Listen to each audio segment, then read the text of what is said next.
April 19th, 1995. I was in 3rd grade. I remember that morning, like when I closed my eyes, I remember everything that I was feeling that day.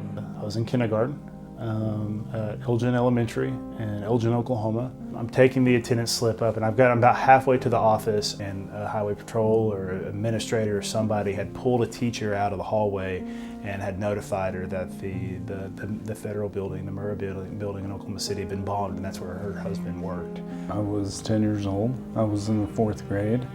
I remember not really understanding what was going on. I remember my teacher being vividly upset as a 10-year-old when you see your teacher, someone who you look up to and you admire, when you see someone like that break down and cry. It's a sobering moment. I was listening to a news channel on my radio. I was in a feed truck out feeding cattle, and I could take you to that spot right now. And it's probably been 25, 30 years since I've been on that ranch, and I could drive you right to that spot. We left home early that morning and arrived at the Capitol by 8 o'clock because we had an 8:30 meeting with House leadership at the time. Everything was going real smooth. The building shook, and we all thought something blew up in the basement. In life, there's usually a few things that you remember vividly, and it's one of them.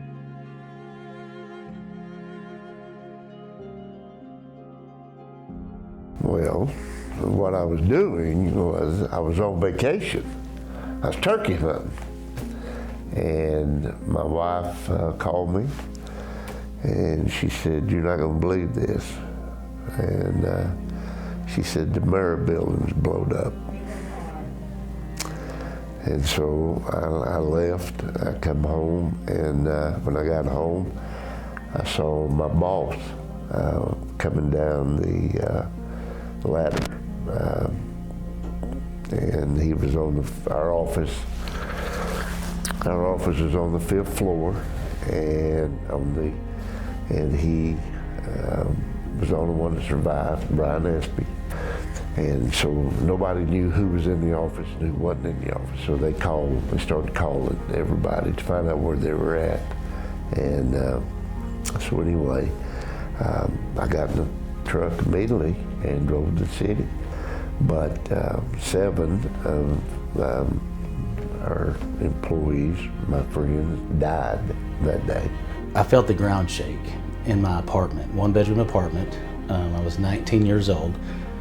And immediately after that, our phone rang and said, "Get down to base." So we went down to base, and they said there was an explosion downtown and they needed volunteers. As a scared kid, and that's what I was a scared kid at the time that thought I was tough, and quickly realized I wasn't as tough as I thought I was. So none of us had really been to a huge incident. We've been to some pretty big ones in town, but nothing on a statewide basis or something got national attention. So when that happened, it kind of brought all that home. It changed our entire emergency response system on the fire and the police department. And actually, I think it brought those two divisions closer together. The people that were in the building, the people that got up that morning, got their children ready, that were staying in the daycare, went to work, had no clue that was going to be the last time they left their home. My description of it is I put it in a box over here and I leave it there. You don't dwell on those things, because if you dwell on them, eventually they will consume you.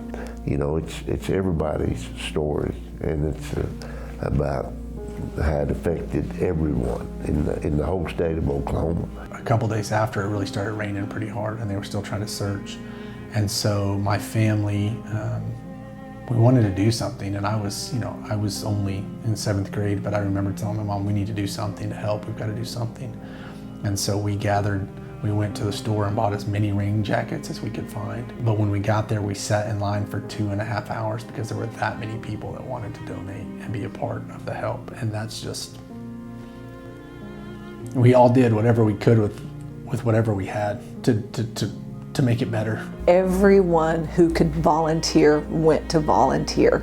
And you could just absolutely feel the spirit of all of the overwhelming love of everyone. And I think that is, honest to goodness, what makes us so strong as a state. And it doesn't matter what race, what denomination you are, what political affiliation you are, we stick together.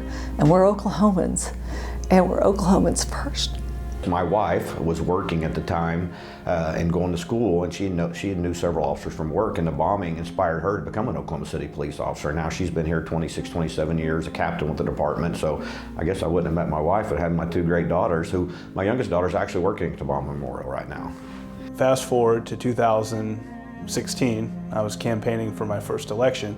I knocked on the door of a constituent who told me his name was Colton. After getting to know him a little bit, he told me that he was named after one of the 19 children that died in the bombing, named Colton Lucas. You know, it's been a long time, but it, in some respects, still feels like yesterday. I will fight extremism with my dying breath